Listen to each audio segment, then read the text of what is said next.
پھر بڑے باہمت ہوئے، صبر والے ہوئے کہ 21 سال تک یہ افغانستان میں کیا کیا کرتے رہے، کتنے دہشت گرد انہوں نے پالے، کتنے دہشت گردانہ حملے کروائے، Kulbhushan net work, Altaf Hussain net work, پتہ نہیں کیا کیا کیا. تو ہم تو بڑے پھر باہمت لوگ ہیں کہ بڑے کیا کہنا چاہیے ڈگنیٹی کے ساتھ اپنے دشمن کا سے ان کا جواب دیا. جی ہزاروں بندہ آپ کا شہید ہو گیا، جی لاکھوں بندہ اس کے نتیجے میں زخمی ہوا ہے، ڈسپلیس ہوا ہے، کئی اس کے خمیازے بھگتے ہیں پاکستان نے، اور کئی سو بلین ڈالر کا نقصان ہو چکا ہے پاکستان کو. ہم نے تھوڑی قربانی دی ہے. اگر ان کو آج مروڑ اٹھ رہا ہے تو ان کو مروڑ اٹھ رہا ہے کہ ان کے 96 وہاں جو کیمپ بنے ہوئے تھے پاکستان میں تخریب کاری کے لیے، ان کو شاید اب سمیٹا جائے. جی تو اس لیے ان کو مروڑ اٹھ رہے ہیں. تو لیٹ دم کرائی، ہمیں اس سے کیا غرض ہے. اور بھائی ہر ملک جو ہے دوسرے ملک سے اپنے روابط کے لیے آزاد ہے. اگر افغانستان والے پاکستان کے وفد کو، ڈیلیگیشن کو انہوں نے انوائٹ کیا ہے تو ان کی مرضی ہے. آج انہوں نے ابھی اطلاعات آ رہی ہیں، ابھی ہم کنفرم کرتے ہیں افغانستان سے اپنے وہ نمائندے سے بات کر کے، کہ وہاں انہوں نے پاکستان، ایران، ازبکستان، تاجکستان، کرگزستان، قزاقستان اور روس اور چین، ان سب کو اپنی تقریب جو ہے حلف برداری کہہ لیں یا جو بھی ان کا نام ہے، وہ اس میں they want representatives from these states. تو یہ ان کا رائٹ ہے. انہوں نے ایک سو کال سپر پاور کو شکست دی ہے، اور ان کے اتحادی جو سب سے بڑے ہیں برطانیہ، ان کے وزیر دفاع نے کہا ہے کہ بھئی یہ امریکہ جو ہے اب سپر پاور کا اس کا جو سٹیٹس تھا ورلڈ میں وہ ختم ہو گیا. یہ مذاق ہے کوئی؟ بالکل ایسا ہی ہے. تو آپ نے کہا کہ ہمارے نمائندے، تو ہمارے نمائندہ خصوصی جی پشاور کے ہمارے بیورو چیف ہیں ضیاء صاحب، وہ اس وقت کابل میں موجود ہیں. ان کے ساتھ اسلام آباد سے گئے ہوئے ہمارے کیمرہ مین جاوید الطاف مغل موجود ہیں، اپنی ڈیوٹی سر انجام دے رہے ہیں اور بڑی ایکسکلوسیو خبریں وہاں سے دے رہے ہیں. بگرام جیل کا بھی وزٹ کر چکے ہیں اور آپ اے آر وائی پہ دیکھ بھی چکے ہیں. تو ان سے معلوم کرتے ہیں کہ اس وقت کابل میں کیا سچویشن ہے، خاص طور پہ D G I S I کے وزٹ کے بعد جو انڈیا نے ایک طوفان بدتمیزی پیدا کیا اور کافی چیخو پکار ہوئی. تو D G I S I کا دورہ کابل کیسا رہا ضیاء صاحب؟ جی آپ کو بھی آج جیسے ہم کابل میں بیٹھے ہوئے ہیں، آپ نے اسلام آباد اور لاہور سے چودھری صاحب نے بھی یوم دفاع پر مبارکباد دیا، تو ہم بھی اپنی قوم کو مبارکباد دینا چاہتے ہیں. اور اس مبارکباد کے پیچھے جو ہے تو یہاں پر جس طریقے سے ہمارے جو مہمان آئے تھے انہوں نے یہاں پر کافی گرم کافی پی، لیکن اس کی جو گرمائش ہے اور اس کا جو دھواں ہے وہ ہمارے پڑوس ملک میں زیادہ دکھائی دیا ہے.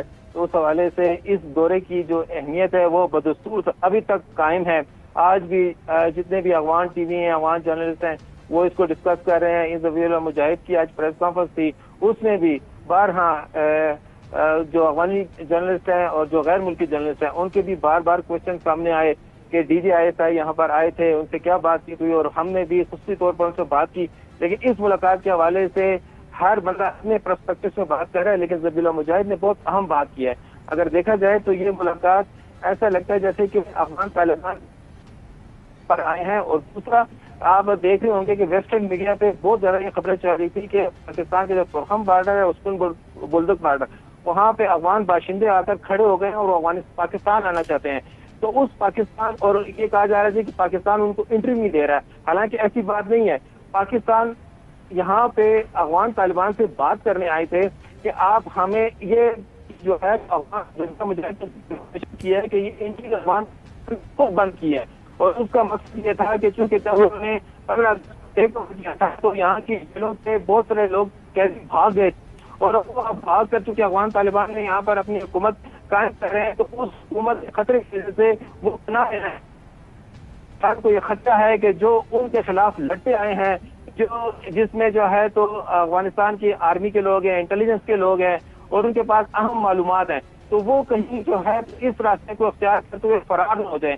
تو آج ذبیح اللہ مجاہد نے یہ واضح کیا کہ ان سے ہماری جو ملاقات ہوئی تو اس ملاقات میں ہم نے ان पैरामीटर्स पर बात की, मैकेनिज्म पर बात की, किस तरीके से इनको जो अफगान बाशिंदे हैं उनको पाकिस्तान में एंट्री दी जाए। तो उनका ये कहना था कि पाकिस्तान अपना एक मैकेनिज्म बना रहा है जिसके जरिए शनाख्त होगी हर बाशिंदे की जो कि पाकिस्तान में इंटर हो सके। तो एक तो ये वजाहत कि ये पाकिस्तान अपनी तरफ से, चूंकि पाकिस्तान पे ब्लेम आ रहा था कि बाशिंदे, अफगान बाशिंदे बॉर्डर पर खड़े हो गए और पाकिस्तान इनको एंट्री दे रहा है, हालांकि ये तालिबान की जानब से ये कहा गया है कि चूंकि हमें खदशा है कि कहीं ऐसे लोग जो कि हमें मतलूब हैं वो भाग जाए, तो उस हवाले से ये मुश्किलात पेश आ रही हैं।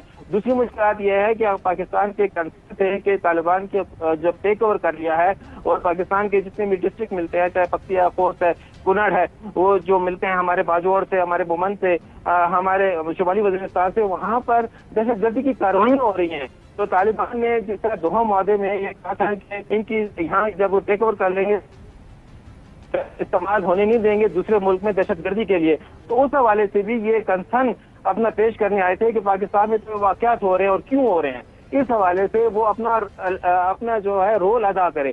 तो ये एक बड़ी मुद्दत यहाँ से ज़िया, आपने एक दो तीन बातें की बड़ी इंपॉर्टेंट। आपने ये कहा कि बॉर्डर क्रॉस करने की इजाज़त नहीं दी जा रही। उसमें मेरे पास जो खबर है, एक तो NDS जो 100% रॉ की एक क्या कहना चाहिए बी टीम थी अफ़गानिस्तान में और उनके सबॉर्डिनेट के तौर पे काम कर रहे थे। NDS को डिसमेंटल कर दिया गया, आज ख़ुद ख़त्म हो गई है। उनके वो लोग जो कि रा के साथ बराह रास्त मुंसलिक थे वो मौजूद हैं, उनके पास पासपोर्ट हैं अफ़गानिस्तान के। वो जो इतलात हैं हमारे पास कि वो मुहाजिरीन के रूप में पाकिस्तान दाखिल होना चाह रहे हैं। दूसरा TTP और दीगर कलदम तंजीमों के लोग हैं जो पाकिस्तान आना चाह रहे हैं और उनको बाकायदा तौर पे प्लानिंग के तहत जो इंटरनेशनल फोर्सेस हैं और इंडिया है वो भेजना चाह रहा है। तीसरा कैटेगरी वो है वो इंडियंस जिनको अशरफ गनी हुकूमत ने अफ़गानी पासपोर्ट इशू किए थे, उनकी लिस्ट भी पाकिस्तान के पास मौजूद है और अब उन पे इंडिया बराह रास्त क्लेम भी नहीं कर सकता क्योंकि वो अफ़गानी पासपोर्ट के हैं, अफ़गान पासपोर्ट रखते हैं और हैं इंडियन, उन पे कोई बराह रास्त ये भी नहीं कर सकता। उन लोगों की लिस्ट भी मौजूद है। तो ये तीन कैटेगरीज पे पाकिस्तान और अफ़गान तालिबान ने कोई आपस में इंटेलिजेंस शेयरिंग की है, इसके बारे में बताएं। जी, इसके अलावा एक यहाँ पर है, एक यहाँ पर थी 01, 02, 03, 05। ये एक पूरी एक ब्रिगेड थी जिस पर जो अशरफ गनी का भी कंट्रोल नहीं था और वो ऐसी ब्रिगेड थी कि वो जो सिर्फ और सिर्फ उसका मकसद ये था कि वो किलिंग करे। और वो ब्रिगेड जो है उसका इंचार्ज जो है तो बताया जा रहा है कि वो CIA थे और वो जो है तो इससे अफगानिस्तान में जो ही जब ये अमेरिकन ने लोगों को मुंतकिल करना शुरू किया तो पहली फुर्सत उनको मुंतकिल किया गया। अब उसके हवाले से जितना भी डाटा यहाँ पर मौजूद है, जो यहाँ पर उनको दस्तावेजात चाहिए, वो उस दस्तावेजात के हवाले से बताया जा रहा है कि जब वो यहाँ से निकल रहे थे तो उन्होंने उनको इनकोड कर दिया था। अब वो दस्तावेजात तो यहाँ पर मौजूद हैं लेकिन उनको डिकोड अभी करने के लिए मुख्तलिफ ममालिक की मुख्तलिफ टेक्निकल मावनत भी हासिल की जा रही है और इस हवाले से ये जो अफगानिस्तान के तालिबान के तर्जुमान हैं उन्होंने बारहा अपनी प्रेस कॉन्फ्रेंस में भी कहा है कि हमें जो टर्की है, इसके अलावा कतर है और पाकिस्तान है, इन पे जो है तो हमें टेक्निकल इमदाद भी चाहिए क्योंकि अफगानिस्तान में जो यहाँ पर तकनीकी उमूर के लोग थे, जो दफ्तरों में काम करते थे, जो फौज में काम करते थे, वो सब लोग भाग गए हैं और वो लोग यहाँ पर अभी काम करने को तैयार नहीं। और जो फौज के, इंटेलिजेंस के और पुलिस के जितने भी ज़्यादा अहलकार थे वो ये जो पंजशेर की लड़ाई हो रही थी 15 अगस्त से जब से तालिबान ने टेक ओवर किया था, अब तो खैर तालिबान ने बाकायदा ऐलान कर लिया है कि पंजशेर पर कंट्रोल हासिल कर लिया और वहाँ पर उन्होंने मौलवी कुदरतुल्लाह का गवर्नर भी तैनात कर दिया। वो सब लोग जो है तो पंजशेर में जो है उन्होंने पनाह ले ली थी और पंजशेर की जितनी भी लड़ाई थी उसमें सबसे ज्यादा रोल उन्हीं का था। इसी वजह से ये लड़ाई अभी तक चलती रही थी। हालांकि ये कहा जा रहा है पंजशेर एक छोटी सी पहले डिस्ट्रिक्ट था, फिर उसको जो है उस पंजशेर का इन्फ्लुएंस इतना था कि उसको सूबा बना दिया गया और उस सूबे के अंदर 6 डिस्ट्रिक्ट बनाए गए और उसमें आप 1 लाख की आबादी है और उसमें बताया जा रहा है कि 700-800 खाली जनरल थे और इसके अलावा जो बड़े बड़े नाम थे जिसमें बिस्मिल्लाह मोहम्मदी जो आर्मी चीफ थे वो भी 5 शेर से थे 1 लाख की आबादी के। और इसके अलावा जो है तो डॉक्टर अब्दुल्ला का नाम है, इसके अलावा कानूनी का नाम है, यूनुस कानूनी का नाम है, बहुत से नाम है। तो उस 5 शेर को तो आज उन्होंने मुकम्मल का तालिबान ने बताया कि उन्होंने कंट्रोल हासिल कर लिया है। और उसके बाद जो है तो आज तालिबान ने ये भी अनाउंस कर दिया है कि अब अफगानिस्तान में कोई जंग नहीं होगी। अब जंगबंदी का भी उन्होंने ऐलान कर दिया। उनका कहना था कि अफगानिस्तान पे अब उनका मुकम्मल कंट्रोल हासिल हो गया। तो ये आप सही कह रहे हैं कि बहुत ज्यादा ऐसे लोग हैं कि जिनकी फहरिस्तें अभी शेयर हुई हैं और वो पाकिस्तान के लिए भी खतरा है, अफगानिस्तान के लिए भी खतरा है, क्योंकि अफगान तालिबान ने NDS के भी काफी लोगों को पकड़ा हुआ है, वो इनकी जेलों में है। उनसे वो जिन से वो जो पकड़े जा सकते उनसे वो तफ्तीश कर रहे हैं, क्योंकि उनके पास जो मालूमात है वो अब अफगान तालिबान को वो मालूमात चाहिए ताकि आइंदा के लिए वो जो जिस किस्म की वो पुलिस बना रहे हैं, जिस किस्म की फौज बना रहे हैं, उसके लिए उनके लिए रास्ता आसान हो सके। लेकिन उनके लिए मुश्किलात इस हवाले से हैं। तो इसी हवाले से ये जो DGISI का दौरा था, इसको आज जिस तरह ज़बीला मुजाहिद से जब मैंने पूछा कि इसको आप कैसे किस तरह से देखते हैं, तो वो कह रहे, उनका ये कहना था कि एक अच्छा दौरा था, पॉजिटिव दौरा था।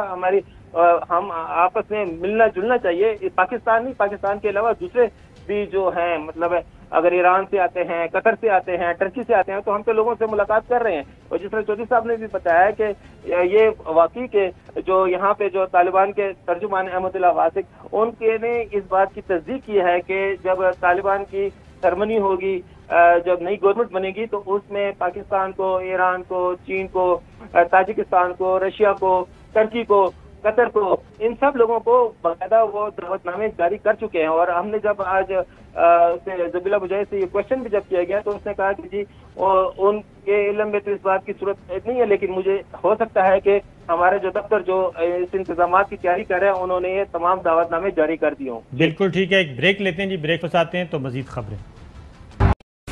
अहम तरीन खबरें अब एक क्लिक की दूरी पर। आपके पसंदीदा टॉक शोज हों या अहम मुल्की या गैर मुल्की शख्सियात की न्यूज कॉन्फ्रेंसेस, हर लम्हा बाखबर रहने के लिए सब्सक्राइब करें हमारा YouTube चैनल। मौसम की सूरत हाल हो या खेल के मैदान से खबरें, अपने मोबाइल फोन से मुल्की और बैनुल अक़वामी अहम खबरों तक रसाई के लिए डाउनलोड कीजिए मोबाइल ऐप।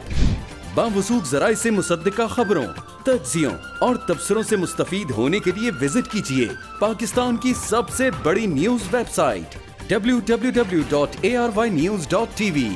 इन सब के अलावा पाकिस्तान का सबसे बड़ा फेसबुक पेज हो, सबसे बड़ा न्यूज इंस्टाग्राम अकाउंट या फिर ट्विटर, ARY न्यूज पहुंचा रहा है खबरें सबसे पहले आप तक, ताकि आप रहें हर लम्हा बाखबर।